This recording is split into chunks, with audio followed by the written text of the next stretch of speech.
Sejam bem-vindos a mais um Yelcast do Piauí! Para o mundo! E aí, que eu sou o Johnny? Graças a Deus estamos aqui, né? Segunda temporada, né? A voz do além. E vamos que vamos. E vamos que vamos. Segunda temporada com tudo. Já aproveitando, convidando você para se inscrever no nosso canal, tá bom? No YouTube. Aqui embaixo na descrição, todos os nossos canais de cortes. Vem novidade na nossa plataforma de podcast. Outros podcasts passarão por aqui, né, o Kilson Diário? Com certeza, né? Tem muita novidade. Vem novidades por aí. Vem novidades por aí. Então se inscreva no nosso canal, ative o sininho, dá aquele like, o que é muito importante para que a plataforma do YouTube entenda que você quer receber esse conteúdo. Lembrando que nós estamos em todas as plataformas digitais de áudio, todas. Também no Kawaii, também no TikTok. No Facebook, procura lá Yelcast, tá bom? Se inscreva também no Meio Norte Mais, no nosso Twitter também. E a caixa postal tá aqui embaixo, caso você queira mandar alguma coisa pra gente. Presente, né? Qual presente? Um presentinho, né? Sobe mais o que eu sei. Qual o tipo de presente? Fica a critério, né? Né? Fica a critério. Uma arrobinha. Pode ser também. Tá bem, né? Tá tudo valendo. Tá valendo tudo. Arroba é bicho bom, né? Demais. Depois que você conhece. Agradecendo os nossos patrocinadores, iBeer, o maior e melhor depósito de bebidas. Tem carne, 24 horas, hein? Tem lavagem de carro, né? Tem lá tudo. É sensacional, hein? Sensacional, maravilhoso. O iBeer, que ajuda a gente aqui nesse projeto. A Jupi Alimentos, que tá com a gente desde o início. O melhor feijão, o melhor cuscuz. E vem aí, hein? Do Brasil, vem o Café Jupi, tá? Agradecer a Faculdade Santo Agostinho, UniFSA, o que é muito importante. Um abraço a toda a equipe da Faculdade Santo Agostinho. Agradecer quem mais, Denis? Vamos lá, me ajuda. A Hora Telecom, a melhor internet do Brasil. Ó o Félix aqui, ó. Félix é danado, hein, rapaz? Tem trabalhado esse Félix, viu? E aí, Félix, tudo bem? Tudo bem, tudo tranquilo. O Félix pra falar bonito, rapaz. É a melhor internet do Brasil, no Carnaval tem promoção. Medifarma, todo mundo testado e aprovado. Alô, seu Luiz! Pela Medifarma, a maior e melhor distribuidora de medicamentos do meio norte do Brasil. O Empório do Zeca, que é o nosso novo parceiro. Maravilhoso. Brincadeira, né, hein? Tem uma crepioca. Como é? Tem uma crepioca lá de frango. Ai, e a bomba, cara. Coxinha. Brincadeira, suculenta. Hein? Show de bola, hein? E Heron, né? Você tá bem vestido. Veste o homem atual, né? Tá Eu bonito. sou um homem atual. Você é? Certeza. Tá bem atual, né? E a Formato? Nosso convidado já adorou a cadeira da Formato. A cadeira... Pra ele que é um homem de sucesso. É um investimento. Claro. E para você passar o dia todinho debatendo, conversando, é maravilhoso, né? E hoje a gente tem uma pauta bem legal, contar a história de um cara que passou agora nessa pandemia cuidando da vida de muita gente, né? De muita gente. Ele é formado em administração de empresas pela Universidade Federal do Piauí, em Direito pela Universidade de Brasília, né? Foi prefeito da cidade de Parnaíba, a segunda maior cidade do estado, entre 2013 e 2016, exercendo, claro, o mandato de... também vice-prefeito, aliás, José Hamilton, né? Depois foi prefeito e também secretário de saúde do governo do estado. E hoje eu tenho o prazer de receber aqui com muito carinho, tem muita coisa para falar, funcionário de carreira da Fundação Nacional de Saúde, a Funasa, tem tanta coisa pra gente bater papo, mas hoje uma salva de palmas pra Florentino Neto! Seja bem-vindo! Seja bem-vindo, Florentino. Obrigado! Satisfação, uma alegria muito grande estar com vocês aqui. Parnaibano de da coração. Fala que no Carioca é carioca da gema, né? Lá é parnaibano de coração ou da gema? Eu sou parnaibano de coração e de alma. Nasci na zona rural de Buriti dos Lopes. Olha. E fui morar em Parnaíba depois de 1 mês e 19 dias de Parnaibano, né? Quem é Florentino Neto? Florentino é o... Na linha do tempo, né? Desde criança. Um pouco essa história, assim. Florentino é uma pessoa que nasceu em 1969, filho de um casal de jovens. Meu pai era um comerciário, trabalhava no comércio. Minha mãe era muito jovem, tinha 17 anos, então eu estava estudando ainda. Por consequência do meu parto, minha mãe veio a falecer quando eu tinha 1 mês e 19 dias. Sério, Valério? Sério. Sabia disso. E...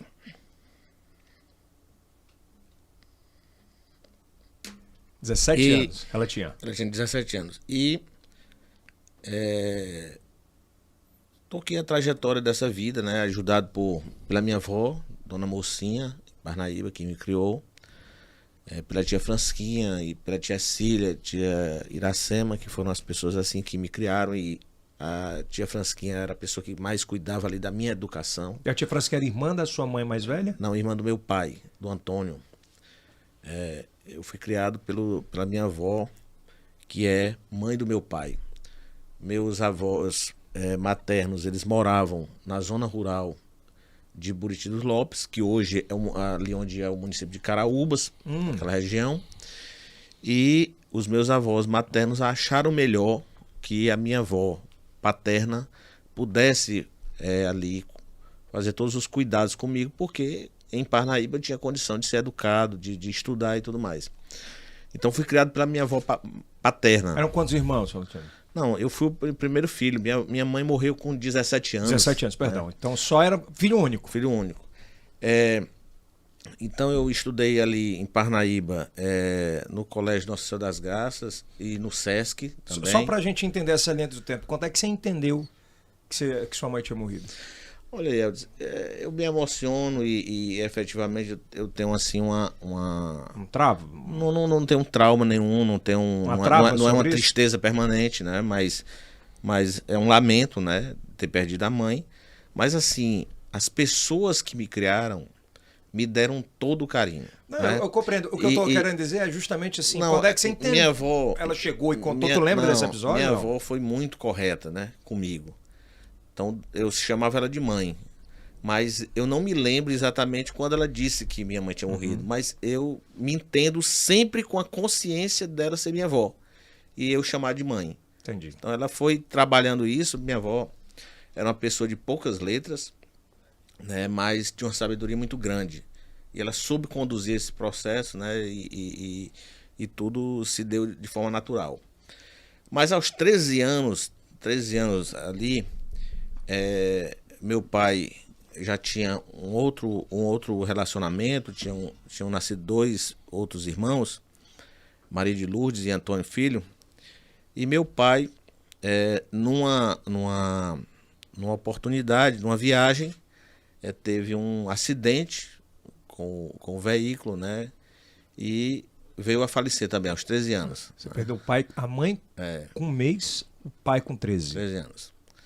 Eu me lembro muito da noite em que meu pai faleceu, quando a Polícia Rodoviária Federal esteve lá na minha casa e chamou meu tio Regis, e conversaram com ele. Quando ele veio, a gente sabia que tinha alguma coisa diferente, uma notícia diferente. Depois vieram meus tios também, e logo em seguida a gente tomou conhecimento que veio aquela coisa, né?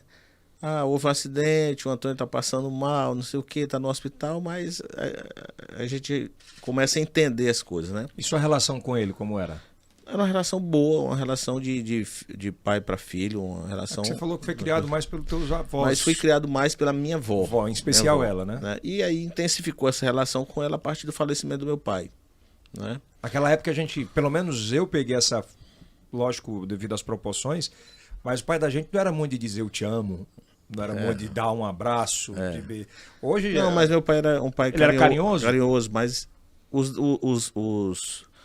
as obrigações verdadeiramente de criação, de educação, de chamar atenção, de botar para estudar e tudo, sempre foram com minha avó e com minha tia, que era professora de português em Parnaíba, tia Fransquinha. Ela lecionava no Colégio Estadual Lima Ribeiro, lecionava também lá no Colégio Nossa Senhora das Graças, no Colégio das Irmãs, lecionou também no Cobrão e outros colégios. E ela, como professora, tinha muita preocupação com minha educação, né? Então, priorizava essa parte. Mas mesmo aos 13 anos, você se sentia só muitas vezes? Eu nunca me senti só. Efetivamente, perder o pai não é uma coisa fácil. Não, para uma criança de 13 anos? Né? Mas aos 13 anos, eu já tinha uma formação cristã, tinha muito consolidado em mim o sentimento que, na verdade, eu nutro até hoje, que é a fé. Eu acho que a fé, ela é capaz de lhe ajudar a superar todos os obstáculos. Todas as dores, né? Todos os obstáculos, a fé, ela é capaz de lhe ajudar a encontrar os caminhos para a superação de todos os obstáculos, por maiores que sejam eles. É difícil, viu? É um período muito forte de formação do ser humano, né? Esse período entre 4 e até 14, 15 anos. É verdade. E aí você já não tem... Pré-adolescente. O Né? momento que- Pois é, não tem a referência da mãe biológica, O né? período que eu lembro de ter sentido assim mais ausência, de ter consciência do tamanho da ausência do pai, é ali entre 17, 18, 19 anos, onde aparece uma série de dúvidas, de questionamentos, e que você, para ir dialogar com sua avó, com a diferença de idade de 70 anos... Que questionamentos? né? É importante abordar isso. Questionamentos relativo Papo mesmo de pai e filho? esse tipo de diálogo que efetivamente não dava, né? Não dava para fazer com a avó, não dava para fazer com a tia, e que era Ô, pai, tem uma garotinha ali, e mais aí? essas situações. Essas situações, né? Mas assim, eu comecei a trabalhar muito novo, muito novo. E no meu trabalho... Você trabalhava com o quê? Foi Eu o quê? sempre gostei muito de trabalhar, e no meu trabalho eu trabalhava na Caixa Econômica, né, como office boy da Caixa Econômica. Primeiro trabalho. Com quantos anos? Comecei com 14 anos. Um ano depois, né? Um ano depois. Então, fiz grandes amigos, né? Fiz grandes amigos, Alcemar Lúcio, que ainda hoje trabalha na Caixa, o Antônio Afonso, que era um dileto amigo.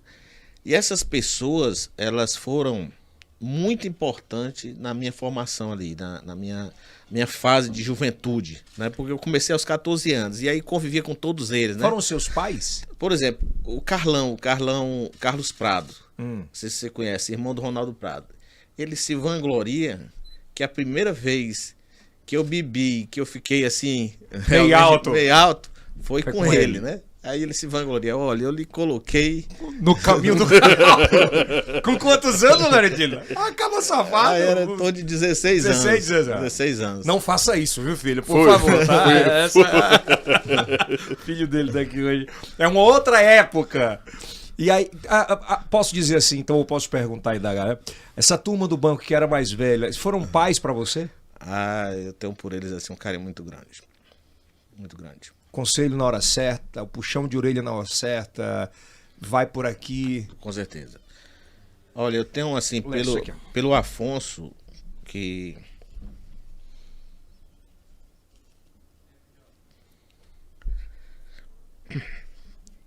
O Afonso era funcionário da Caixa. Na Caixa Econômica eu tive assim, pessoas brilhantes, né, que me conduziram. Minha primeira chefe foi a Regina Bezerra, que eu tenho um carinho muito grande por ela.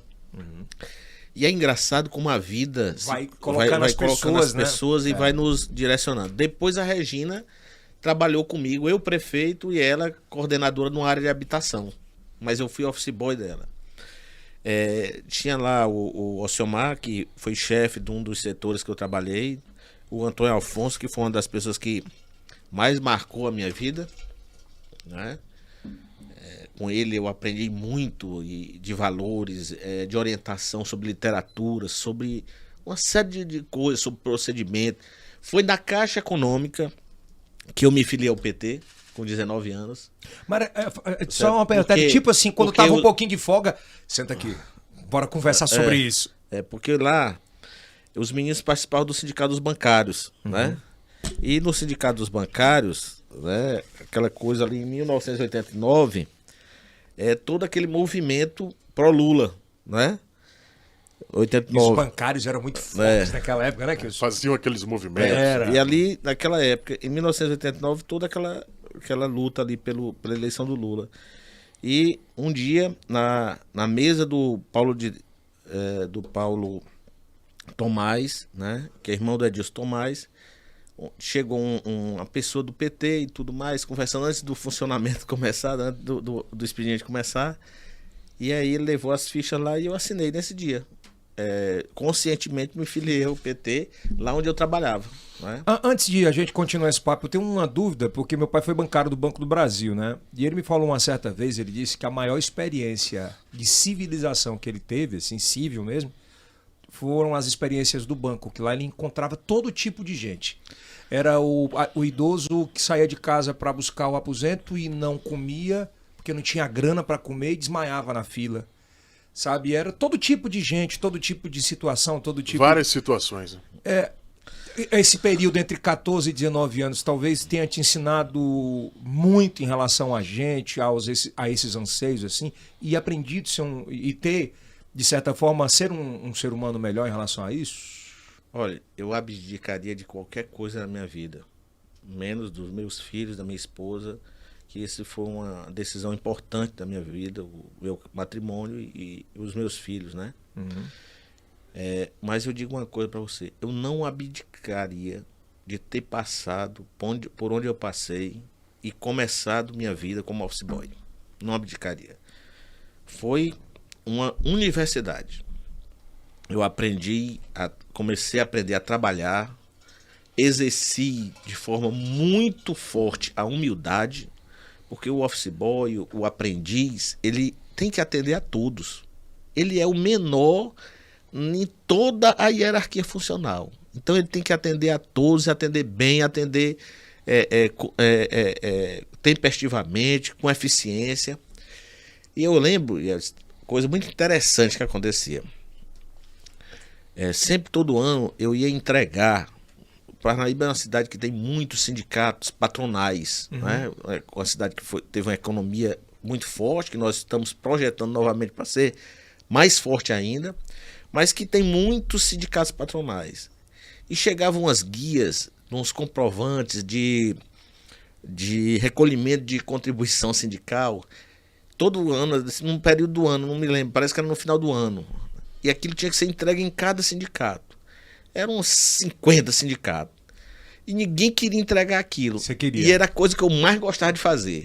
Porque eu ia em todos os sindicatos. Isso com 16 anos, 15 anos. 15 anos, 16 anos. Eu ia em todos os sindicatos, certo? Todo ano eu ia, me encontrava com aquelas pessoas, dialogava, escutava. Você entende? Às vezes era um dirigente sindical velhinho, certo? Às vezes um jovem, impetuoso e tudo. E fiz grandes amizades.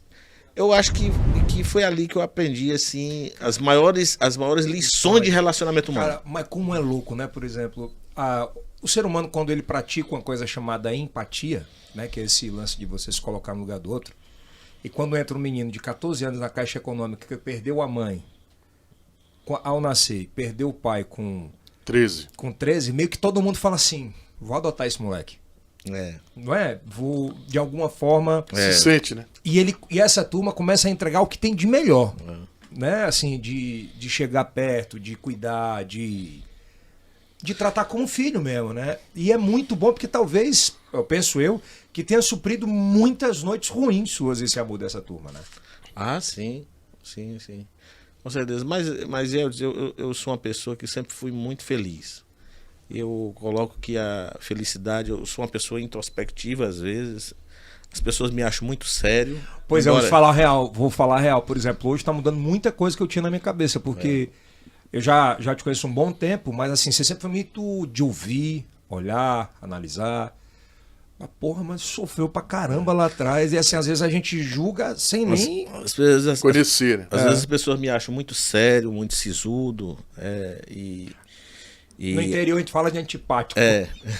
Às vezes pode achar até antipático, mas eu sou uma pessoa feliz, alegre, gosto de brincar, gosto de brincadeira. Quem trabalha próximo de mim sabe que eu fico tirando ali brincadeira com todo mundo o tempo todo, certo? E é assim que eu levo a vida. Esse fato da vida ter sido tão dura com você, te meio que coloca uma barra assim, primeiro você testa as pessoas, testar no sentido de saber se vale a pena estar perto.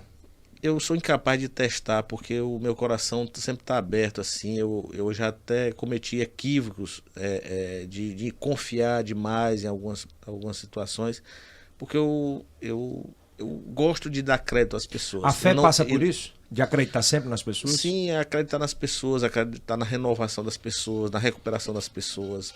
Eu tive uma oportunidade na minha vida que eu trabalhei como estagiário de direito no Fórum Salmão Lustosa, lá em Parnaíba.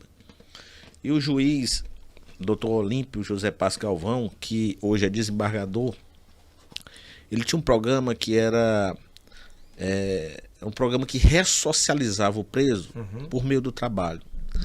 Então, era a Associação Comercial de Parnaíba, o juízo das execuções penais, que era exercido por ele, e tinha uma associação. A associação era a APAC, Associação de Proteção e Assistência ao Condenado. O meu colega de curso, Antônio Caetano, foi presidente, depois eu fui presidente dessa associação. E a gente trabalhava em conjunto com os empresários locais, com o juiz e com a penitenciária, buscando na progressão de regime, quando essas pessoas já tinham condição de ficar apenas dormindo na penitenciária, porque o regime era semiaberto, ressocializar, a gente conseguia emprego. Nós chegamos a conseguir quase 40 empregos em Parnaíba, nas empresas de Parnaíba. Então eu acredito para convencer isso aí. Eu acredito nas pessoas, na capacidade das pessoas melhorarem, acredito na ressocialização. Eu acredito que o ser humano, por piores que sejam os erros, sempre eles têm a capacidade de se reencontrar. Uma pergunta cabeluda, mas acho que é necessário. Você falou que começou a trabalhar com 14. Você tinha se pudesse, você colocaria o teu menino para te ajudar numa empresa tua aos 14? Sim. Você acha que é um problema esse lance hoje do Brasil de não poder, o menor aprendiz poder ter uma profissão, alguma coisa nesse sentido? O meu filho, ele hoje tem 20 anos, né? Mas assim, ele começou o curso e no terceiro semestre eu já consegui, com um amigo advogado, uma oportunidade de estágio para ele. Ele passou 6 meses estagiando, né? Depois nós conversamos, eu e ele, e a gente viu uma necessidade maior de uma intensificação nos estudos. Foi que ele saiu um pouquinho dessa questão laboral direta do trabalho, certo? Mas assim, eu acho que o trabalho ajuda muito. E meu filho, graças a Deus, tem as condições, e eu tenho as condições de viabilizar que ele seja um estudante profissional. Claro. Mas eu tive a necessidade de começar a trabalhar mais cedo, né? Então eu, por exemplo, eu sempre tive vontade de fazer direito, mas não tinha oportunidade, porque a cidade onde eu morava não tinha o curso de direito. Então eu cursei administração de empresas, concluí o curso, depois ingressei no curso de ciências contábeis. Quando eu estava faltando 2 semestres, foi implantado o curso de direito em Parnaíba. Aí foi onde eu ingressei no curso de direito. Tudo em escola pública? Todos em universidade pública, sempre universidade pública. Universidade pública, né? Dizer, Yeltsin, que eu acho muito importante o trabalho cedo. Quando eu fui prefeito, eu acho que o trabalho ensina muito. E eu sou partidário até que o trabalho ressocializa, como eu acabei de falar. Quando eu fui prefeito de Parnaíba, não sei se eu estou me estendendo aqui nas respostas. Pode é outra coisa. Se eu estiver falando demais. Não, eu acho que por isso que YouTube aqui não tem time, não. O que eu falei dessa questão do trabalho é porque tem muita gente que cancela ou condena quando você vê um jovem de 14 ou 15 anos tentando ajudar o pai na empresa, tentando contribuir de alguma forma. Claro que não é trabalho escravo. Óbvio que não. Mas quando ele tenta aprender uma profissão ou tenta ajudar a família, e claro, a lei não permite. Nós deveríamos ter mais programas no Brasil que colocassem jovens, né, como o trabalho do menor aprendiz e outros programas, para dar essa responsabilidade mais cedo, para entender, para a criança entender, né, para ajudar na personalidade.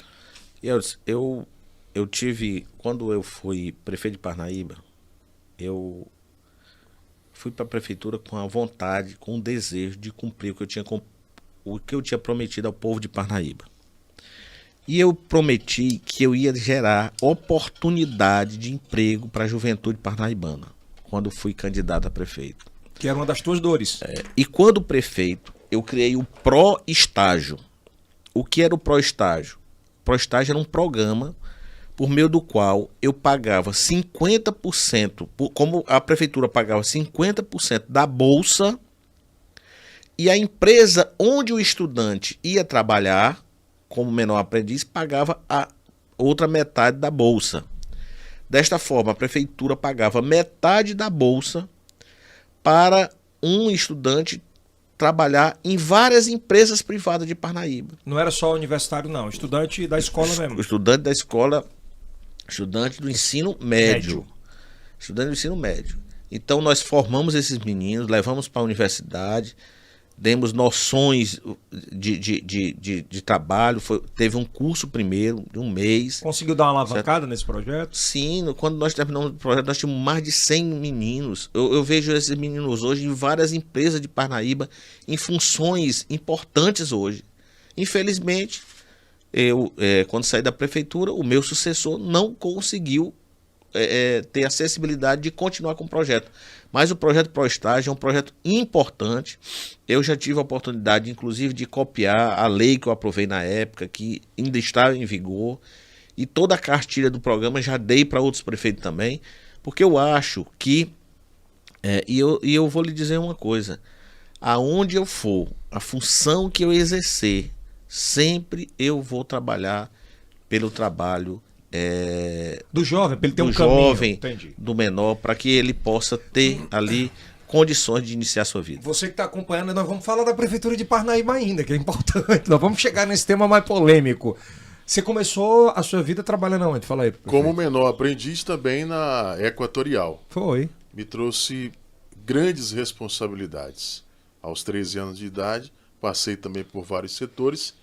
Isso garante e dá a esse menor aprendiz uma responsabilidade para que quando ele chegue na fase adulta, e assim foi com o senhor também? Foi assim. Eu assumi ali, a partir daquele primeiro momento, uma responsabilidade. Eu me lembro da primeira responsabilidade que eu tive como empregado. Qual foi? Naquele tempo, você não tinha um processo eletrônico. O processo era físico. E eu trabalhava no setor habitacional. Putz. Então, todo dia, para cada contrato, tinha a produção de uns papéis, né? Uhum. É uma ordem de pagamento, é não sei o quê, é um aditivo do contrato, é não sei o quê. Então, tinham, sei lá, 500 contratos na carteira que eu trabalhava. Então, todo dia eu tinha a obrigação de arquivar aquela produção do dia anterior, documental, em cada contrato.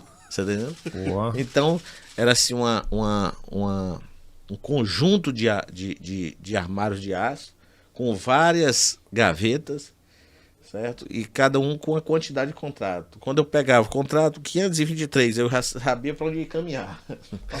Você se tornou muito útil para esse negócio, lá para a turma, né? E acabou aprendendo muito com a organização. Eu tenho saudade de vez em quando daquele armário, viu? Porque às vezes eu achava tão serviço, mas era tão simples, né? E hoje às vezes a gente tem tantas tarefas, mas são tão complexas. É verdade. E aí você entra na faculdade, se forma, se filia ao Partido dos Trabalhadores aos 19 anos. 1989. Quando é que quem entrou primeiro na sua vida, a política ou a esposa? Eu tenho certeza que foi a política, certo? A esposa é a amante. A gente brinca, né? Eu conheço amigos meus que são políticos e disse, olha, a minha esposa é a política. Essa aqui é a minha amante, que é a mulher do cara, né? Porque eu me filiei em 1989 e só conheci a Flaviana em 1993. Pouco não foi tanto tempo, mas foi um tempo, né?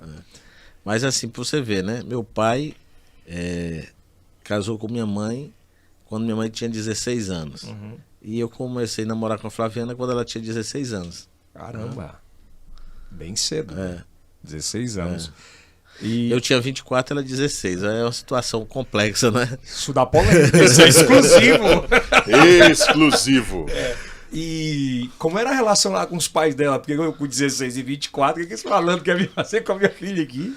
Não. Eu digo que eu sou pai de uma menina de 13, já estou preocupado com essa situação. Ai, meu Deus do céu.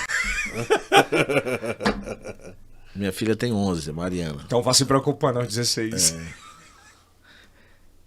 A Flaviana, ela foi criada por avós também. Né? Caramba! Foi criada por avós. E assim, eu não tive muitas namoradas não, mas as namoradas que eu tive, eu me aproximei muito dos pais. Dos pais, né? Até Chegava, eu tinha toda aquela vivência já com pessoas idosas, com pessoas mais velhas, então eu tinha toda uma... Como é que vocês conheceram? Eu conheci a Flaviana na Beira Rio, certo? ela ia, eu estava Puxa um pouquinho o parado, microfone pra cá, pra puxar. ela estava parada, eu estava lá com os amigos e ela passou.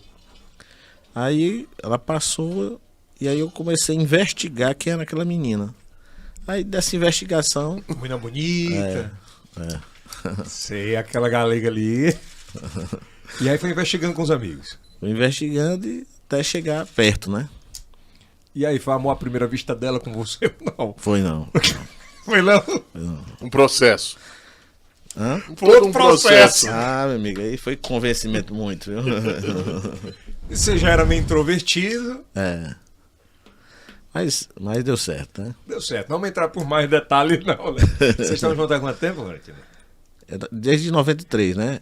Aí namoramos, casamos em Foi 1998. quanto tempo de namoro? 5 anos, né? 5 anos. Né? 5 anos de namoro. E 25 anos de casado. Cara, vai muito tempo juntos, né? E até ali, pretensões políticas só no partido. Não, eu fiquei de 1989 até 2004 filiado, participando de alguma forma, votando no PT, mas sem uma posição Definida? sem uma posição muito atuante do ponto de vista efetivo, do ponto de vista Militante mesmo. Militante sim, mas assim, Não tão forte, né? Como. mas uma posição mais um pouco distante, porque eu também tinha que estudar e Você trabalhar, passou na estudar. FUNASA, né? Trabalhava e estudava. Então depois eu tive morando um tempo em Brasília. Mas quando eu voltei de Brasília, que eu assumi a gerência do patrimônio da União no estado do Piauí, um dia eu fui visitado pelo ex-prefeito José Hamilton. E ele ali relatava uma série de problemas que ele via em Parnaíba, e daquela conversa surgiu uma empatia muito grande. E depois eu acabei, como membro do PT, sendo coordenador da campanha dele de 2004. Ali era coordenador ainda. Ali já conhecia o velho Beltman? Já conhecia. Quem foi aquele que a gente se encontrou, Valentina? O professor Iveltman Mendes eu conheci quando eu era estudante da Universidade Federal do Piauí, do curso de administração, e inclusive ele chegou nessa época, chegou de Sobral, né? E foi inclusive professor de um amigo meu, do Mastadeu, que foi o maior amigo que a vida me deu, que eu perdi o ano passado, perdi em 2020, no período da Covid, né? Era um irmão verdadeiro que eu tinha, uma das pessoas mais importantes também no meu processo de desenvolvimento, uma pessoa que sempre estava ao meu lado, um amigo inseparável, confidente, uma pessoa com quem eu sempre dividia minhas dores, minhas dificuldades, e que eu sempre me reuni, sentei para conversar, para sonhar e para dialogar. Foi importante na criação dos meus filhos, como eu fui importante na criação dos filhos dele. Ele morreu De Covid. De Covid, tem 2 filhas, uma está se formando em medicina, outra estudando de direito. E assim, eu tenho uma alegria porque as duas veem em mim certa figura do pai. Então, me ligam para pedir um conselho, Ciclo da vida, né? me passam pelo WhatsApp as notas quando recebe. Aqui é médica, né? Tem nos dado assim para mim, para a mãe dela, né, que é a Joelma, grandes alegrias. A outra muito próxima de mim também. E assim, as tenho como filhas, né? Às vezes até o Antônio Augusto e a Mariana fica com ciúmezinho, mas ele sabe que o espaço deles Mas o ciclo da vida é muito louco, né? muito. E aí ele era professor dele. O Iveltman era professor dele. Aí ele chegava, rapaz, chegou um cara aí de Sobral e tal, professor. Aí eu lembro, rapaz, que aí, o Mastadeu tinha um Fusca, né?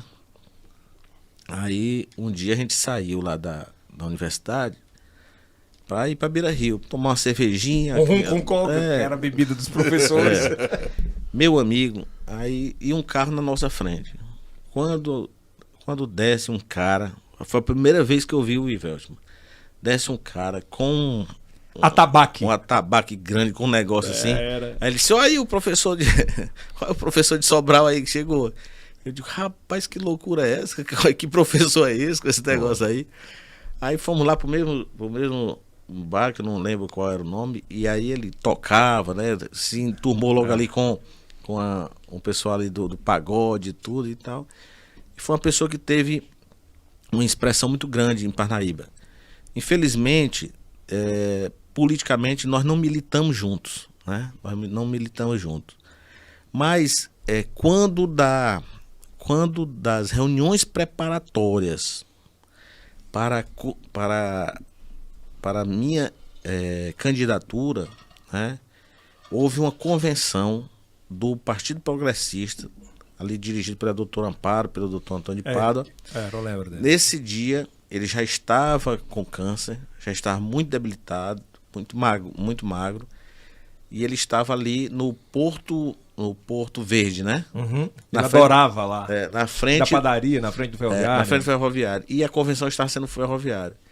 Ele entrou, certo? Entrou, foi lá na mesa, cumprimentou a todos, me cumprimentou, me desejou boa sorte. Um dia eu fui na casa dele. Eu lembro também desse dia cumprimentava. que você foi. É um episódio muito triste, né? Ele tinha uma paixão por Parnaíba absurda. Era uma pessoa muito ativa, né? Vamos falar da prefeitura de Parnaíba. E aí você foi vice do Zé Hamilton.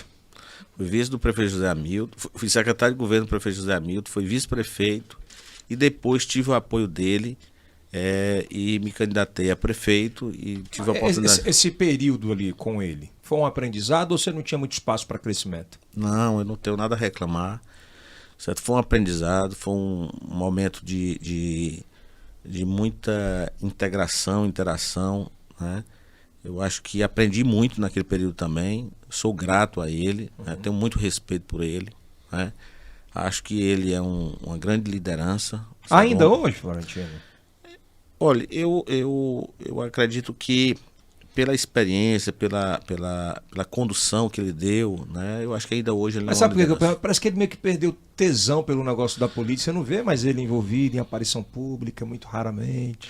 Eu acho também, né, Yeltsin, que a pandemia, né, a gente tem que entender que a pandemia afastou muitas pessoas. Eu tenho Tem por gente que exemplo, não quer mais sair de casa. Seu pô. Chagas Fontenelle, que foi meu É. vice-prefeito, né? Seu Chagas Fontenelle foi meu vice-prefeito. Outro dia, um domingo desse, eu estava em casa e chegou. Chegou lá em casa. Fazia tanto tempo que eu não via o seu Chagas Fontenelle, certo?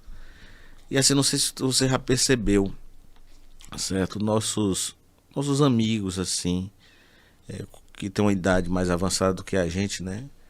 Durante esse período a gente ficou tão distante, parece que as pessoas que a gente não viu envelheceram um pouco mais, não sei.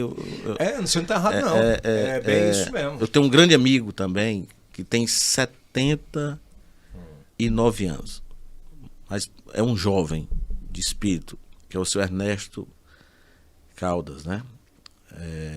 Então, o seu Ernesto, hoje eu estive na casa dele, né? E assim, o seu Ernesto passou muito tempo sem a gente ver, né? Mas o seu Ernesto está muito bem, eu fiquei muito feliz hoje. É a pandemia, né? Florentino, aí você sai de vice para prefeito, tendo a oportunidade de mudar muita coisa. O que você acertou e o que você errou como prefeito? O poder da caneta. É verdade, o poder de usar a caneta, né? O que você acertou e o que você errou? Yeltsin, eu acho que eu assumi ali a prefeitura, né? E eu acho que eu fui muito correto no sentido de buscar cumprir o que eu tinha me comprometido com a população, certo? Então, eu persegui um objetivo, levar curso de medicina para Parnaíba. Foi toda uma luta e hoje nós temos 2 cursos de medicina em Parnaíba. Porque eu entendia que com o curso de medicina em Parnaíba, nós teríamos mais condição das equipes da saúde da família serem completas. Sempre ficava faltando um médico ou outro. E hoje nós temos para Parnaíba, para os municípios da planície litorânea, uma condição de termos equipes mais completas. Fora os business, né? Que giravam em torno disso. Com o curso de medicina em Parnaíba, eu acreditava que nós teríamos mais médicos à disposição nos hospitais. E com o curso de medicina em Parnaíba, eu como visionário naquele momento, eu imaginava que a gente teria Parnaíba definitivamente configurada como cidade universitária. e como cidade universitária, todo um ganho econômico viria para a cidade. E tudo isso é uma realidade. Eu tive agora há poucos dias a alegria, a satisfação, o orgulho de poder fazer um vídeo para o meu Instagram anunciando e parabenizando os alunos para as residências médicas de clínica geral, de cirurgia geral, de terapia intensiva e outras especialidades médicas, com residências médicas no Hospital Estadual de Seu Arco Verde. Era inimaginável. Então o que se colhe hoje é muito fruto disso? Eu tenho consciência que sim. Foi fundamental ter levado o tratamento do câncer para Parnaíba. E não foi uma luta fácil. E eu consegui. E agora, como secretário de saúde, nós estamos consolidando, porque além da quimioterapia, da cirurgia oncológica, nós vamos levar para Parnaíba radioterapia. Já está tudo certo. Vai para a maternidade Marques Bastos. Já está aprovado pelo Ministério esse projeto. Fiz toda uma renovação. O que era o mercado da Guarita antes do Florentino prefeito? Era uma coisa que envergonhava qualquer parnaibano, que era um câncer para aquela cidade. E hoje é uma área urbanizada. A Praça da Santa Casa foi preciso muita coragem, muita determinação, e é uma área reurbanizada. Só tinha drogado na época. Asfaltei todo o centro da cidade. Não é? Todo o centro da cidade, as principais ruas eu asfaltei também. A limpeza pública de Parnaíba da minha gestão era excelência, tanto é que continua lá praticamente a mesma equipe fazendo a limpeza pública. Aonde talvez onde é que você errou então? Porque era natural que então tivesse uma reeleição. Onde que eu errei? Eu perdi a eleição no eleitorado de 100 mil votos, perdi por 1.000 votos.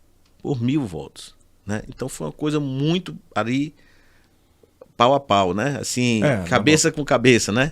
Então foi uma coisa muito próxima, né? E perdi ali também no reflexo de uma conjuntura que já se colocava em nível nacional de rejeição sem fundamento ao meu partido. Mas eu acho essa derrota passou muito pelo sentimento nacional. Sim, mas eu não quero também deixar de reconhecer dificuldades, não quero também deixar de reconhecer fragilidades e erros, né? Quais? Eu acho que eu fiz pouca política, certo? Eu acho que eu fui muito executivo, muito objetivo, trabalho, muito do gabinete, e deveria ter ficado mais à rua, mais exposto. Você fechou muito o gabinete para política? Sim, eu deveria ter feito um pouco mais de política. Deveria ter feito um pouco mais de política. E acho que muitas coisas que você faz na administração, às vezes você tem que comunicar melhor. Então, eu acho que foi uma falha também ter se comunicado pouco, certo? Deveria ter se comunicado mais. Passou né? em algum momento na sua cabeça o sentimento do já ganhou? Não, aqui tá tranquilo. Eu tinha pesquisas eleitorais, a primeira vez que eu falo isso em público, certo? Eu tinha pesquisas eleitorais. Até uma semana antes, eu tinha uma margem sobre o meu principal adversário muito grande. Muito maior do que aqui, efetivamente, eu sofri aquele percalço, né? Tiveram vários problemas assim, de condução ali nos últimos dias e tudo mais. Veio esse resultado. Mas esse resultado... Te melhorou como ser humano e como gestor? Tudo que acontece de desagradável, tudo que acontece de controvérsia, tudo que acontece fora a minha vontade da minha vida, eu busco trazer para uma melhoria. Uhum. E eu acredito que sim. Eu acredito que acredito que uma série de fatos na minha vida, e a experiência que você vai galgando ao longo dos anos, isso vai te melhorando. Acho que nunca ninguém te perguntou isso, botou uma curiosidade. Como é que é amanhã do outro dia de uma derrota dessa? Onde uma semana atrás você estava com uma vasta vantagem para ganhar essa eleição. Numa cidade que é a segunda maior cidade do estado, onde lá é o seguinte, Kilson, que nem Flamengo e Vasco, é que nem Flamengo e Corinthians, ou você tá do lado ou você é clássico. É clássico. Como é que é essa manhã? Você queria ver alguém, trancou a porta? Olha, na hora que eu perdi a eleição, Eu chamei as pessoas que estavam na minha casa, ali, conversei com todos, alguns com um sentimento de tristeza muito grande, alguns chorando. Eu fui consolando as pessoas e dizendo que a vida ia continuar. Mas na hora que você tranca a porta do seu Aí- quarto, tá no seu, queria entender. Aí veja o seguinte, o momento mais difícil. Meus filhos tinham ido para casa de um primo meu, do neto, e eles voltaram, né? Já tinha passado a apuração, eles voltaram, tinham ido para lá passar a tarde, eles voltaram.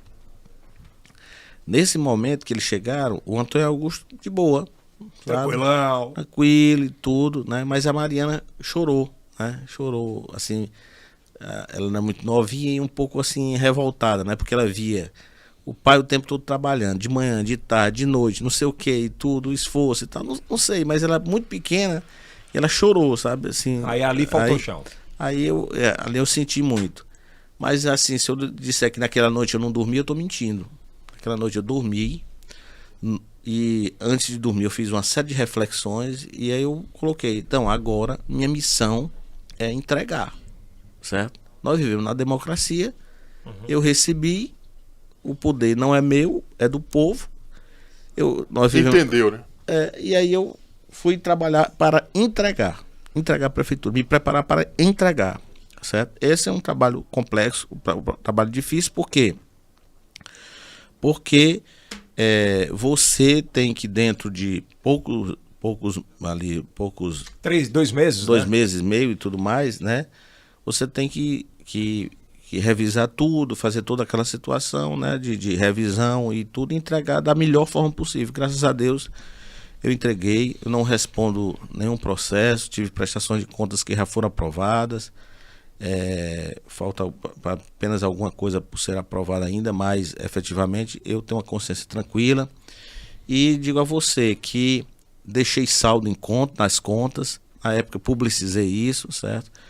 Tive a oportunidade, não nutri pelo meu adversário, pelo prefeito que me sucedeu, nenhum tipo de rancor, nem de ódio, nunca andei fazendo crítica gratuita. É muito prova, né? do que, como secretário, você tem auxiliado o Parnaíba numa parceria conjunta, né? Mas a gente vai chegar nesse tema, mas antes eu tenho um tema para perguntar. Eu não pautei minha vida em fazer crítica a ninguém, nunca.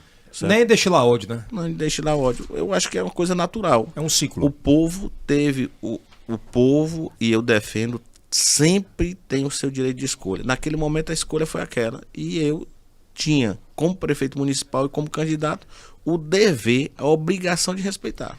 Soberania. Eu não vou perguntar o que você faria diferente, você já disse que você fez pouca política, trabalhou muito, que deveria... Mas aí eu vou te fazer uma pergunta que é muito mais pontual e eu acho que é muito importante essa pergunta. Os amigos do poder. Quando a gente fala no cotidiano, perdeu a caneta, né? Você já começou a sentir de cara, Florentina. Seus caras diziam, eu te amo, Florentina. Nós vamos até o fim. Eu tô com você e não abro. Perdeu a eleição.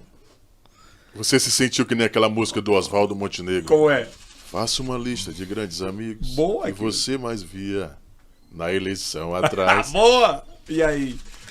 Não, rapaz, olha, deixa eu dizer uma coisa. Tá muito polido. O Oswaldo Montenegro,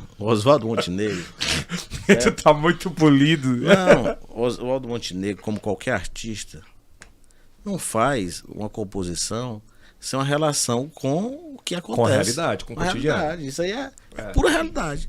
Então tudo que ele diz aí acontece. Tudo que ele diz nessa música acontece, né? Então o que acontece? Tem cada situação. São situações assim que você, pelo amor de Deus, como é que pode um negócio desse acontecer? Tá entendendo? Cara, gente que tava mesmo assim. Não precisa falar não, mas qual é o episódio mais ridículo que tu lembra de? Porra! Tô com você e não abro. Rapaz, Esse aqui não! rapaz, tem pessoas assim que você é prefeito e a pessoa vai na sua casa permanentemente. Ali na sua casa. Depois você sai, a pessoa evita lhe encontrar, certo? Evita falar com você e tal. Então essas coisas acontecem. Todas aquelas pessoas que já passaram por essas situações sabem disso. Mas assim, você tem que entender. Aí passa o tempo. Só não vai me dizer quando tu foi secretário dessa mesma... Agora, como essa mesma criatura foi lá bater na porta? Eu vou te dizer uma coisa. Ora não. Deixa eu te dizer uma coisa aqui. Deixa eu falar uma coisa aqui. A vida tem encontros e desencontros. Mas a vida também tem os seus reencontros. E você, você não pode fechar de forma nenhuma a porta para os reencontros. Outra coisa, o seu Elias Chimene do Prado. Eu, secretário de governo da prefeitura, e fui uma vez conversar com ele, tratar de um assunto político. E eu fiz uma pergunta a ele, da política anterior de Parnaíba e tal. Ele disse: meu filho, você é muito novo. Deixa eu lhe dizer uma coisa. Política não tem retrovisor. Você, para ser político, você tem que sempre olhar para o para-brisa. Retrovisor você olha de vez em quando, mas não vai se pautar pelo retrovisor, não. Se paute pelo para-brisa. Certo? E é por aí. Você não pode esquecer as coisas, você não pode deixar de perdoar, você não pode deixar de compreender, você não pode deixar eliminar as pessoas do seu convívio. É da conduta humana, é da natureza humana. E você tem que saber, tem lidar com tudo isso. Agora aqui você imagina, você sai de um prefeito derrotado da segunda maior cidade. Parnaíba? Ninguém. Eu me lembro que na época que o Wellington foi anunciar quem seria o novo secretário, então era o nome menos pautado. Se tinham outros nomes, né, e tal. E as TVs davam com total força que seriam outros nomes. E aí, de repente, Florentino Neto, secretário de Saúde, uma das principais pastas, sem sombra de dúvidas, do governo. Como é que foi receber essa missão e como é que foi esse início de convivência com a política, né? Porque não deixa de ser também política. O que você começou a sentir e se a derrota te fez um puta de um político melhor? Eu acho que eu melhorei muito, muito. O povo é tão sábio, certo? E a democracia é o melhor regime que existe. Foi a maior construção da humanidade em termos de organização, certo? Para o exercício do poder foi a democracia. Porque a democracia, ela por meio dos seus mecanismos, por meio da ascensão e da queda, por meio dessa sucessão de ideias, dominando, sucessão de pessoas exercendo o poder, permite que você aprenda. Então, por isso é que eu valorizo muito os políticos que têm experiência, que já passaram por alguns cargos. Então, você, por exemplo, independente de cor política, mas o governador Wellington Dias é um exemplo. Eu me pauto muito pelo governador Wellington Dias. Tem uma capacidade de diálogo com todos. O governador Wellington Dias é o exemplo de um político que não olha para retrovisor. Ele olha para o para-brisa do futuro do Piauí. É isso. Ele olha para a estrada. O rumo para o melhor para o Piauí é este aqui, ele mira nele. Então, assim, assumindo a Secretaria Estadual de Saúde... Quem foi que te convidou? Ele mesmo? O governador Wellington. Você esperava? Eu fiquei grato. Teve todo um diálogo. Claro. Teve toda uma articulação primeira, certo? Que era previsível que fosse. Então eu estava já esperando que aquilo viesse a acontecer. Você, né? A galera devia ser muito... Mas eu quero fazer aqui justiça a um jornalista, viu? Por não? Tinha um jornalista aqui no Piauí que acreditava. Quem era? Fale. Hã? Quem? Posso dizer? Pode. Posso revelar o nome dele aqui? Claro. Tranquilamente. Tem problema não? Não. E Eudson Vasconcelos. Falava na época. Esse aí acreditava. A gente falava na época, porque tinha uma conjuntura muito grande de outros políticos, né? Que falavam, porque cada grupo queria... Não era, Florentino? Mas o que é importante é o seguinte, que o governador Wellington Dias confiou em mim. Claro. Eu sou grato por isso. E busquei fazer o que era melhor. Como é que é gerir, por exemplo, uma saúde no meio de uma pandemia dessa? Gerir a saúde não foi fácil. Porque o sistema único de saúde, ele ele traz uma obrigatoriedade da gratuidade, da universalidade, né? Ele é gratuito, ele é universal, é isonômico, certo? Público, né?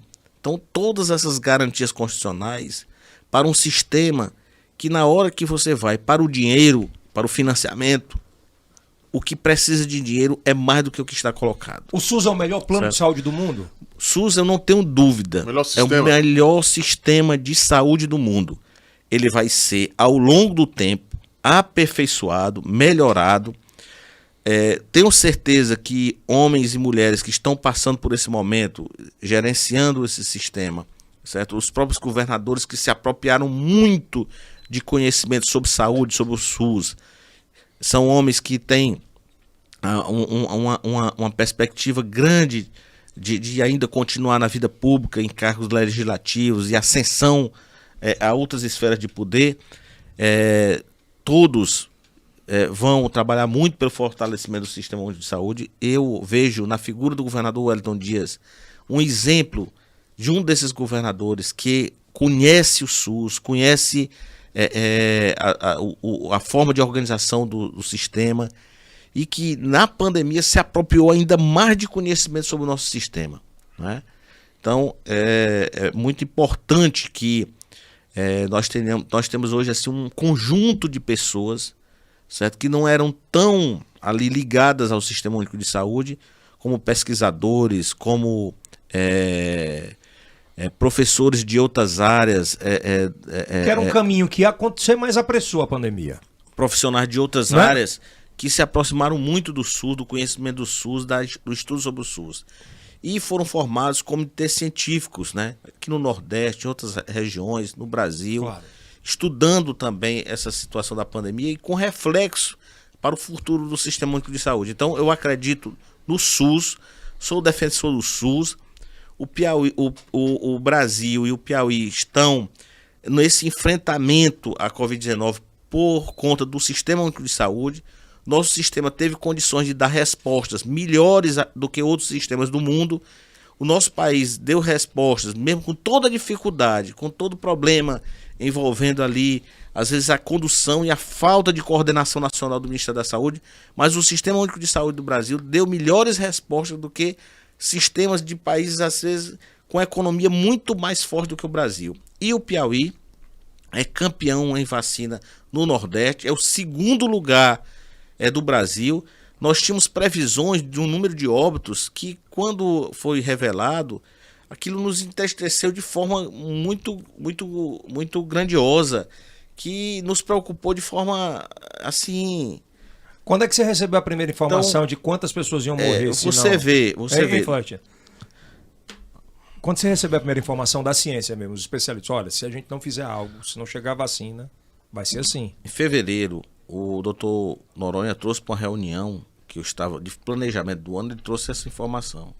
Tive assim, a pressa de passar para o governador já chamou uma reunião que foi na escola fazendária, dali formamos o COI, implantamos o CIEVES, todo um conjunto de ações. O governador Wellington Dias uniu o governo nesse enfrentamento, né? E eu tive a oportunidade de conduzir esses trabalhos.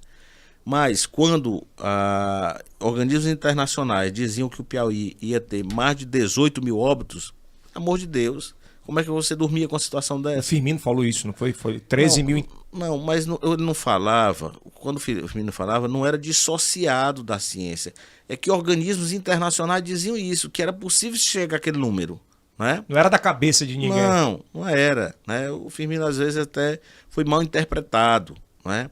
Mas assim, nós pudemos, assim, depois de todo esse momento, e sempre nós reconhecemos ele como um gestor preocupado, como um gestor que tinha uma preocupação muito premente, porque realmente as informações que chegavam pela imprensa nacional, internacional... Pelos estudos, né? Pelos estudos, eram realmente informações muito sérias, muito grosseiras, muito incisivas, né?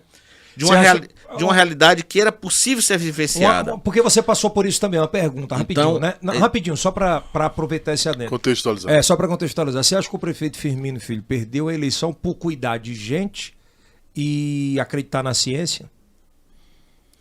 Não, eu acho, eu não tenho assim, vou ser sincero, eu não tenho condições de avaliar Não? aquela questão da eleição, não, porque tem outros fatores também. Mas somatizaram? Mas Ele foi mal interpretado. eu tenho na memória do prefeito Firmino como uma pessoa, um bom gestor, né? Um homem dedicado, né?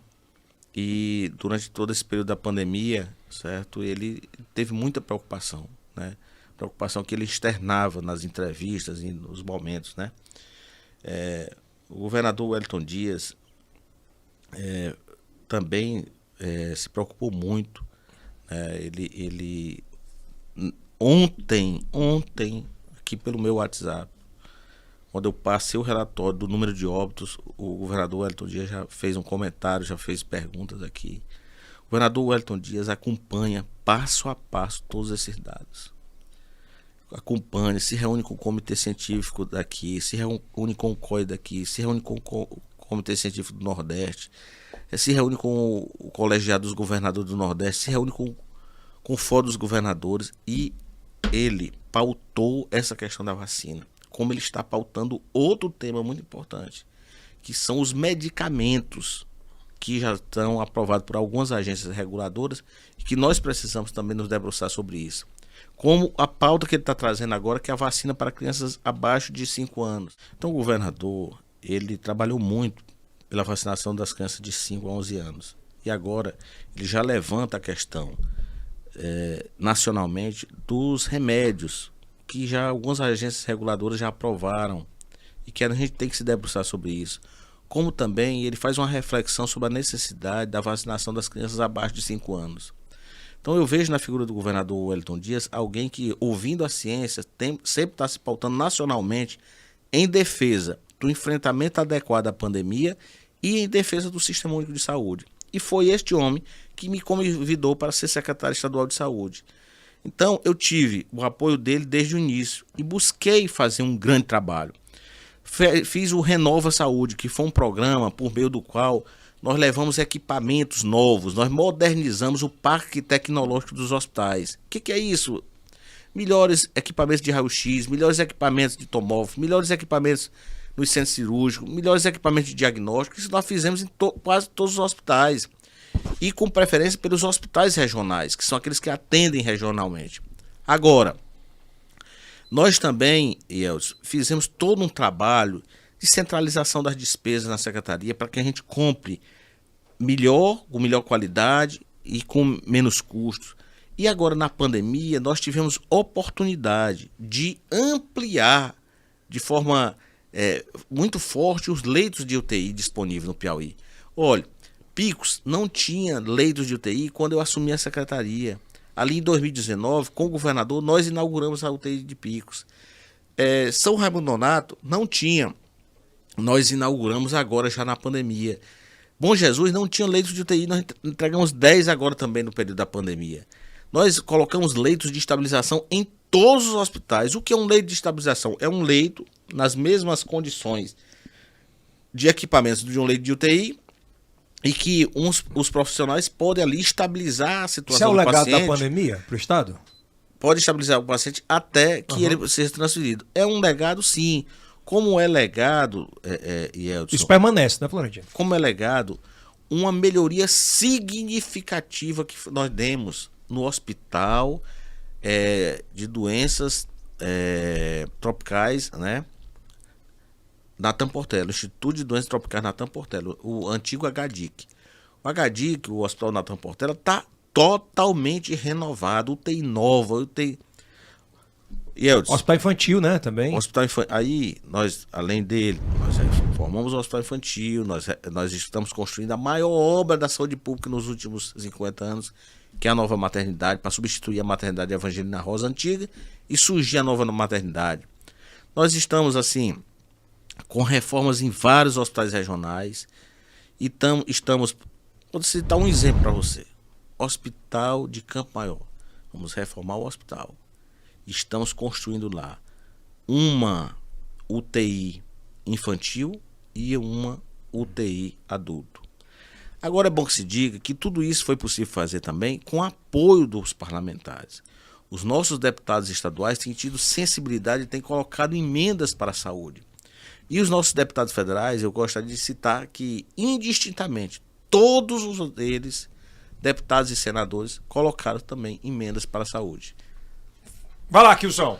Como secretário estadual de saúde, como o senhor viu a situação do governo Bolsonaro em mudar pela 4ª vez o número de ministros? Boa. E foi difícil lidar com tudo isso? Eu tinha ficado com Mandetta. Sério? Não precisava essas mudanças todas. Né? Tinha ficado com o Mandetta. O Mandetta começou ali no início Mandetta é melhor do que o Queiroga? O Mandetta, desse ministro A saúde. da saúde, eu acho que ele deu demonstrações ali no início de ser uma pessoa que tinha o desejo de respeitar a ciência. Eu tinha ficado com ele. Nos bastidores você viu situações constrangedoras? Não, Em Brasília? Nunca presenciei nenhuma situação constrangedora, não. O ministro Nelson, né, passou muito pouco tempo. O ministro que era militar, Taik? Não, o Tait era o outro. o Nelson Tais. Ajuda Tais, aí, né? a produção. Era o Nelson. O cara mudou tanto. Mudou tanto. Já Como estamos era o no nome dele? Queiroga. Nelson. O Pazuello. Não, teve primeiro o Nelson, passou muito pouco tempo. Fez só uma videoconferência com a gente. Depois veio o Pazuello, que E o Queiroga. que nós tivemos várias reuniões com ele e tudo. Depois o Queiroga agora. Pode haver mais mudança? Maria, Jesus. Não acredito não. Eu acho que o ministro Queiroga ele tem uma sintonia dentro do governo. E ele já fala sobre vacina, tá de máscara. Acho que já deixaram assim, vamos mexer não, porque não tem condição. Não acredito não. Para a gente fechar alguns temas polêmicos, né? E a gente tem que trazer isso. Vamos começar da nossa cidade, depois para chegar no Brasil. Você acha que o seu sucessor tem sido um bom prefeito para Parnaíba? Não. Não? Não. Eu acho que com um prefeito que deixa merenda escolar faltar, um prefeito que não tem cuidado com os medicamentos básicos da atenção básica, ele deixa de cuidar do mais elementar. E nós não precisamos ir em nenhuma avaliação além desta. Só esta já demonstra que efetivamente faltam muitas coisas para uma administração como aquela ser conceituada como boa. Então você acha que ele erra completamente nisso? Tem outros... E qual o ponto positivo que você acha dele? Tem? Eu acho que ele continua fazendo uma boa limpeza pública, trabalhou bem na iluminação pública. Isso é o prefeito Monsanta. Quem administra ele é a Gracinha. Eu acho que... Exclusivo, Kilson. Exclusivo. Eu acho que a secretária Gracinha tem uma força muito grande na administração municipal, ocupa há mais de 5 anos várias secretarias, o que não é bom do ponto de vista administrativo. Certo? Ela tem uma força muito grande. O senhor está dizendo que ela manda e ele assina? Eu não diria tanto assim, mas ela tem muita força. Ela tem vontade de acertar? Sim, eu acho que sim. Eu não acredito que nenhum ser humano acorde com o desejo de errar. De errar, né? De dar o negativo pro final. Você acha que se o ex-presidente Lula estivesse gerindo o Brasil à frente da pandemia, qual é a diferença de uma gestão de Lula à frente de uma pandemia como essa e a do presidente Bolsonaro? Olha, hoje se fala muito em empatia, não é verdade? Uhum. Eu acho que o presidente Lula é alguém que já exerceu a presidência da República com um dos mais elevados graus de empatia. De entender o que o outro está sentindo, de entender os reflexos de sua ação na vida do outro. Eu acho que isso já transformaria em muito. Vejo que nos governos de Lula e Dilma, o SUS foi fortalecido. Vejo que nos governos Lula e Dilma foi onde nós tivemos, por exemplo, o SAMU iniciando seu funcionamento. Foi no governo Lula. Tantos programas de atenção à saúde, por exemplo, da mulher, como Rede Cegonha no governo Dilma. Então, eu acho que nós do Partido dos Trabalhadores, pela nossa gênese, pelo nosso nascimento, já com um compromisso com a saúde pública, com a saúde do povo, certo? Eu acho que o gerenciamento que se esperava em nível nacional é mais ou menos aquilo que a gente vê o governador Wellington Dias fazendo no Piauí. Então seria mais ou menos isso, né? E qual é o legado que o Bolsonaro deixa numa gestão de pandemia? Eu acho que o presidente Bolsonaro, ele errou porque ele poderia ser o grande comandante. Certo? Num momento como esse, num momento de crise, num momento de emergência, num momento de calamidade, o povo, independente quem seja o líder no momento, o povo quer o seu líder à frente do exército que vai combater aquela calamidade. E muitas vezes nós não podemos ver. Se ele tivesse feito isso, tinha chance para o Lula hoje? A situação dele era muito mais favorável. Muito mais favorável. Olha, um prefeito municipal, um governador, um presidente da República nunca pode deixar o povo numa situação de calamidade sem estar na linha de frente, sendo o primeiro soldado do enfrentamento à calamidade. Sendo o pai da criança, como a gente fala no interior? Pode ser. Sendo comandante do exército ali para enfrentar aquela situação. A gente tem feito essa pergunta reiteradamente como político e como gestor. Hoje, Bolsonaro ele é presidente de fato ou quem manda é o Centrão comandado por Ciro Nogueira? Eu acho que nós temos hoje uma situação que o parlamento tem uma força muito grande. Né? Nosso sistema é presidencialista, mas as concessões e a forma que efetivamente o Congresso foi galgando, assumindo o protagonismo, principalmente no último governo, dá ao Congresso, e a força hegemônica no Congresso é o Centrão, uma força muito grande. Muito grande. Tem segundo turno a eleição presidencial? Eu acredito que nós estamos caminhando para uma eleição sem segundo turno. Sério? Sem segundo turno. Por quê? Porque eu acredito na força que nós estamos vendo. Né? Na força que nós estamos Como vendo. o Bolsonaro também tem uma militância forte, né? Mas eu estou vendo um crescimento muito forte. Crescimento muito forte do presidente Lula. Vamos lá, pra gente fechar. Lula e Bolsonaro, você vota em quem? Lula. Eu tenho que perguntar. É óbvio. Quem seria o vice? Não, peraí que eu não terminei. Peraí, Kilson, deixa eu terminar aqui que eu tenho. Se fosse Lula e Dilma, você votaria em quem? Lula. Lula. Se fosse Lula e Ciro Gomes.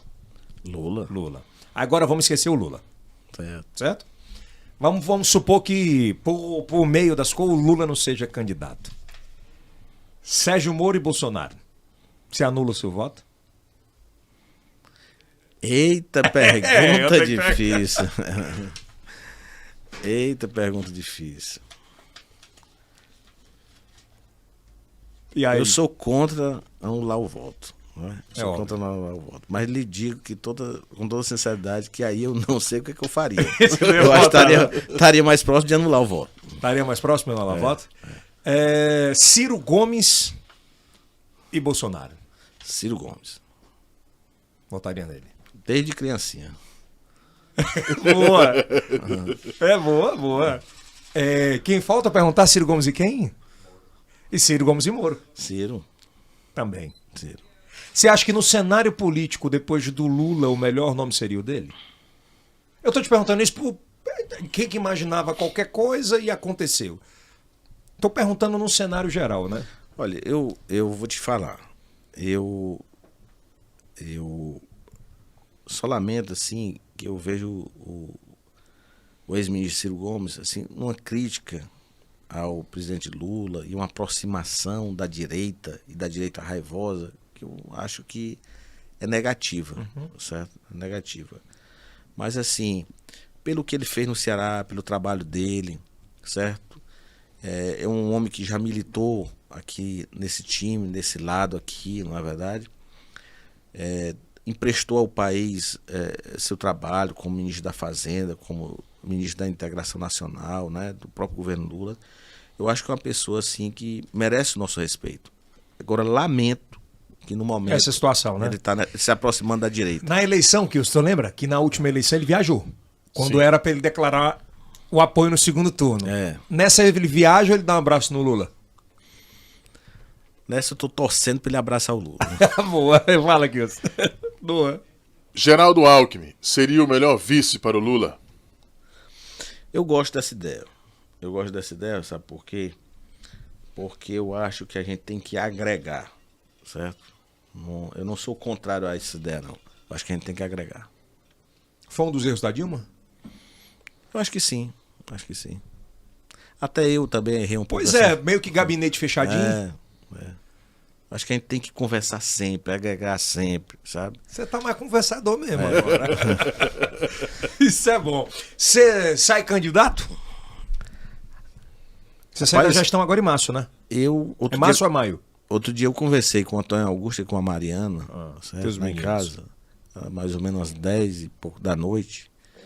E perguntei, fiz uma conversa, né?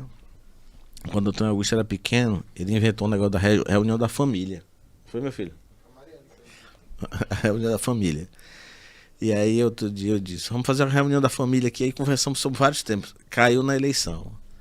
Eu tive a permissão dele, se eu quiser ser candidato, eu posso ser candidato. Você acha que ajudaria mais em nível de estado ou nível federal? Pelo relacionamento que você criou?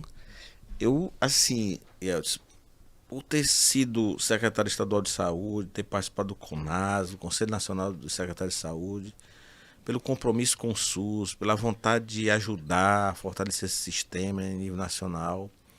Contribuiria pela muito mais lá. vontade de trabalhar por um programa, assim, por uma iniciativa legislativa que garantisse o trabalho para a juventude. Eu tinha, então, assim, uma queda grande, assim, pelo nível federal mesmo. Federal, deputado federal. O Moro esteve aqui com a gente, né? E aí ele falou para mim que talvez o Bolsonaro, o presidente Bolsonaro, e o Lula, talvez o presidente Lula, corresse desse debate, né? Dessa situação. Você acha que a gente vai passar pela mesma situação nas eleições passadas, de gente não ter debate, de não ir, porque é uma pauta tão importante de confronto, né, em prol da população. Estou falando isso em nível federal e eu vou falar em nível estadual daqui a pouquinho. Você acha que passa por isso, cara? Eu vejo assim a qualidade também dos debates, né? Mas como assim? A qualidade dos debates, os debates ultimamente não têm contribuído tanto, né? Não tem demonstrado tanto assim para a população, né? O presidente Lula, eu acho que toda a equipe de assessoria e ele vão fazer uma avaliação muito clara, né? Você acha que ele não vai para debate convencional? Nós temos que olhar para a história dele. Ele sempre foi, né? A história dele foi um homem que desde a sua origem é no enfrentamento, é no debate. Ele enfrentou o maior debate da história do país.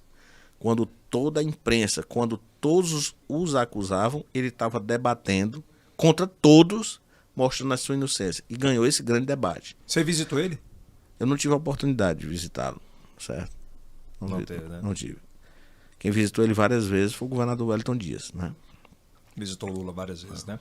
Vamos partir agora para a gente fechar definitivamente essa pauta e esse bate-papo aqui na parte estadual, né? O pré-candidato, pelo menos é o que se coloca o secretário Rafael Fonteles, ele tem sido alvo completamente, né, da oposição muito forte em relação dessa continuidade. Eu acho que o governador Wellington Dias, ele é o governador que tem mais mandados em sequência, né? Assim, teve a pausa, depois continuou. Acho que do Brasil, não lembro. Ou tem. Enfim, eu não lembro. Acho que do Brasil, o governador é o campeão. É o campeão. O porquê que o Rafael seria um bom nome, o que ele traria de novo e de continuidade para o que acontece aí? Eu já convivi com muitas pessoas na minha vida. Muitas pessoas. E ao longo desta vida, eu pude nutrir admiração por muitas pessoas. Certo? E pude demonstrar até aqui, conversando com você, o respeito que eu tenho por essas pessoas, que eu trabalhei e tudo. mas das pessoas com quem eu convivi, das pessoas com quem eu trabalhei, eu te falo aqui olhando nos teus olhos, a pessoa mais inteligente com quem eu convivi chama-se Rafael Fonteles. Mas o Rafael não é só inteligente, certo? O Rafael é uma pessoa que quem convive com ele pode perceber que ele tem também um senso de justiça. Né? Por várias vezes eu vi aflorar esse senso de justiça do Rafael. E o Rafael é também uma pessoa que eu aprendi a admirar, a gostar dele como amigo, também por algo que se assemelha muito com o que eu vivo, que é o exercício da fé. Conversando com o Rafael um determinado dia, e outra pessoa junto, ele dizia ali que todo dia ele estava lendo o Evangelho, certo? E buscando fazer as orações e tal, e que aquilo fazia muito bem, que aquilo era um exercício que vinha desde a infância, porque ele tinha a influência do pai do Nazareno, né, que foi deputado federal, uma pessoa extremamente conhecida, né? Então eu vejo no Rafael essa situação da capacidade de gerenciamento, da inteligência, do senso de justiça que eu pude observar por várias vezes, e o respeito a Deus, o respeito à religião, o exercício da fé. Então, para mim, eu lhe digo, das pessoas que eu convivi, certo? É uma pessoa que eu escolheria para ser o gestor da minha empresa, é uma pessoa que eu tenho como amigo, é uma pessoa que eu delegaria qualquer coisa. Ele vai ser melhor do que o Wellington como governador, se eleito? O governador Wellington é um sábio, e é o maior político que nós tivemos na história do Piauí, certo? Se ele vai ser superado ou não, nós não sabemos. Mas, assim, é muito difícil, certo, você superar o Wellington Dias, em razão da sua condição natural. Ele já passou, certo, o Alberto Silva? Quem me disse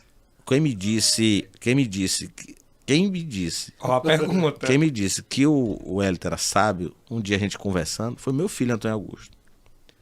Painho, o Wellington é sábio. É bom ouvir certo? Isso, né? Hã? Do filho, né? É muito o Wellington é sábio. Você acha que ele já passou ultrapassou o legado do Alberto Silva? Eu te respondo sem nenhum receio.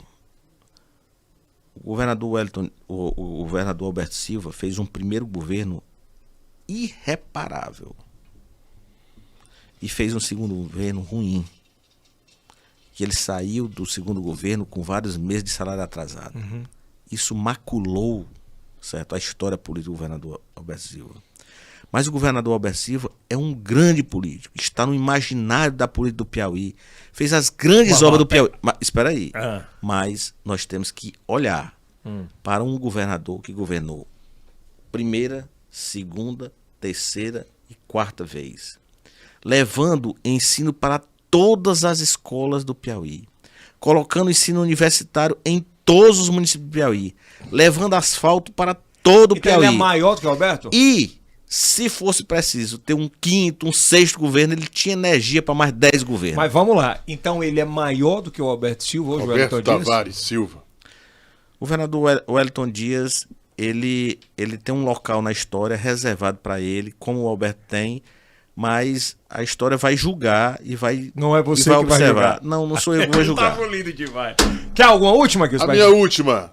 Tomei a primeira, segunda e terceira dose. Aí, os resultados pelo desenvolvimento do Piauí, pela democratização do acesso aos serviços públicos do governador Wellington Dias, são então me diga, são muito superiores aos resultados do governador Alberto Silva. Agora, julgar Então vamos lá, vamos mudar a pergunta.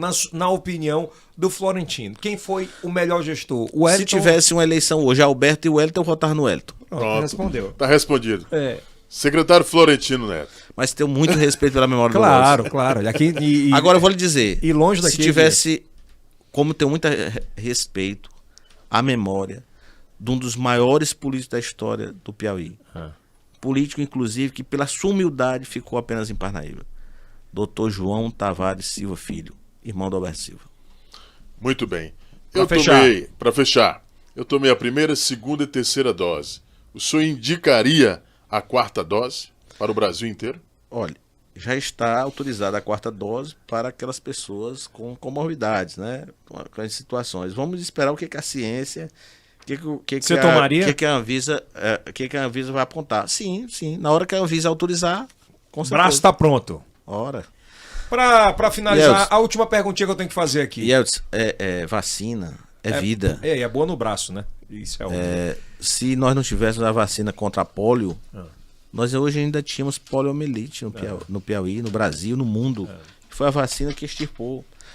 Você lembra quando você teve papeira? Tive. Papeira, sarampo. Papeira tu teve? Tive. Teve papeira? Papeira que fica. Desceu não, né? Não, desceu não. Você sabe Fiquei como? quietinho. Foi a deitado. vacina, não foi? Não. A papeira... Sim, eu sei. Ficava Quando dá o problema é que desce lá por grão, né? Mas o fato é o seguinte, papeira, sarampo, Poliomielite. né? Todas aquelas doenças, Poliomielite, né? elas foram extirpadas por quê? Por quê? Por que elas foram extirpadas? Vacina. Vacina. Né? O principal candidato de oposição hoje que se apresenta é Silvio Mendes. Você votaria nele? Não. Por quê? Porque eu vou votar no candidato da situação. Não, entendi. Mas por que você não votaria nele, mesmo que não tivesse? Eu acho que o Dr. Silvio é alguém que se afastou da gestão pública por algum tempo, né? É uma pessoa que se diz não político, né? Eu acho que nós não podemos mais esperar que as soluções venham de pessoas que não assumam a política como a atividade que estão exercendo, né? Então, eu gosto que quando o governador Hélio diz assim, eu sou da política, certo? E acho que é possível exercer a política para o bem. Então eu acho que nós temos que votar num político que queira exercer a política para o bem. Acho que o prefeito Silvio Mendes fez uma boa administração como prefeito, foi um bom secretário municipal de saúde, certo? Mas eu acho que falta a ele, às vezes, a capacidade de diálogo com as lideranças, com as pessoas que devem ter uma interlocução com ele. Seu título de eleitor ainda é de Parnaíba? Parnaíba, e vai ficar lá. Se tivesse em Teresina, você votaria no Dr. Pessoa? Na eleição passada, Aham. eu acho que eu teria votado no Dr. Pessoa. E depois de um ano? Eu acho que eu não votaria na reeleição dele. Isso vai render. Obrigado, Florentino. Eu acho que a gente tira de legado disso aqui é que você humanizou muita coisa, sabe? Muita gente não sabia, não tinha nem ideia dos Da sua perrengues que história, você né? passou da vida. Eu acho que a função desse podcast de bate-papo é isso. Como é que você vê esse novo tipo de comunicação e o que é que ele vai mostrar para o Brasil? Que é um novo jeito? Tem mostrado. Rapaz, eu toda vez que eu fui elogiar alguém aqui, tu dizia, deixa de ser político, Florentino e tal. Não, mas você não vai elogiar a gente aqui, não. Eu tô Não, falando mas assim, no geral. quem primeiro me falou de podcast na minha vida foi um senhor chamado Antônio Augusto Damasceno Pontes Veras, né? Que está ali sentado, né? Meu filho, né? Ele ficava ouvindo podcast, sabe? E eu acho que ele ouvia podcast sobre muitos assuntos, né, meu filho? Tem uma infinidade de Infinidade de assuntos. E isso foi muito importante. Ajudou ele em muitas coisas, principalmente na compreensão da história do Brasil, da história da democracia, da história política e tudo. E o Antônio Augusto tem uma formação muito boa e eu me orgulho muito por isso, me converso muito com ele. Ele é um pouco mais conservador do que eu. Ele gosta de política? Ele diz que não gosta, mas ele está me ensinando, sabia? Está me ensinando, né? Mas deixa eu te falar, eu acho que é um novo meio de comunicação, um novo modo de comunicação, um modo interessante, certo? E eu acho que cada vez mais, nós vamos fugindo, certo, daqueles conglomerados de comunicação. E nós vamos nos aproximando de inovações, Ideias. de grupos, certo, que estão comprometidos não com o interesse econômico, mas com a substância da comunicação, que é a vontade. Porque o cara só vem é o buscar o teu desejo de bate-papo comunicar. porque ele quer te ouvir. Então é verdade. totalmente diferente, não é, né? Que nem você recebe do nada. Não, o cara vai lá e clica, ele quer ouvir o bate-papo. Eu acho que é bem isso mesmo. Claro que o fortalecimento continua absurdo nas grandes mídias, né? No rádio, em televisão, em jornal, mas é um novo meio de se comunicar com outro público, que muitas vezes vocês não atingiam, né? Que é o público bem mais jovem de internet, a verdade é essa. Obrigado, Florentino. Eu agradeço a você, Bacana viu? demais o papo. Acho Muito que muita bom. gente conheceu. Bom demais. Né? Prepare-se para os cortes. Não é os cortes de internet. Obrigado mesmo, agradecendo o carinho da sua audiência. Lembrando, se inscreve no canal, ativa o sininho, dá aquele like, compartilha com os melhores amigos. E também com os melhores inimigos. É que esses aqui vão Esses mesmo. vão lá. Eita, vão lá os haters, né? É isso, aqui em cima, no card, vai estar o próximo episódio. Já pesquisa aí, bota Yelcast. E aí você vai ter um monte de episódios, quase 90 episódios. Episódios maravilhosos. Maratona com a gente nesse final de semana, tá bom? Obrigado, Kilson. É nóis. Isso é Yelcast. Cast. Até a próxima.